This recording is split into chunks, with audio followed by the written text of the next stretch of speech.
বন্ধুরা, ঝুমাস কিচেনে আবার সবাইকে স্বাগত। আজকে আমি নিয়ে চলে এলাম যে রেসিপি, সেটা হলো স্যান্ডউইচ রুটি ভাজা।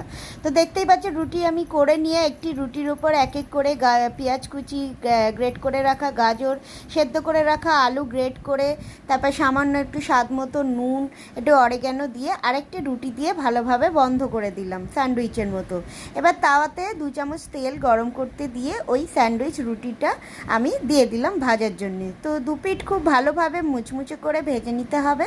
তোমরা চাইলে এখানে পরোটার মতো হালকা করেও ভাজতে পারো, তো আমি একটু মুচমুচেটাই খেতে ভালো লাগে। এবং ভেজে নিয়ে এটা তোমরা খেতে পারো যে কোনো ঘুগনির সাথে, বা একটু টক দই দিয়ে, বা একটু সসের সাথে এটা গরম গরম পরিবেশন করতে পারো। দেখো, রোজ রোজ ওই একঘেয়ে রুটি তরকারি বা পরোটা তরকারি খাওয়ার থেকে একটু আলাদা করার চেষ্টা করলাম। কেমন লাগলো অবশ্যই জানিও, এবং চ্যানেলটি প্লিজ সাবস্ক্রাইব করো। সবাই খুব ভালো থেকো, সুস্থ থেকো। ততক্ষণের জন্য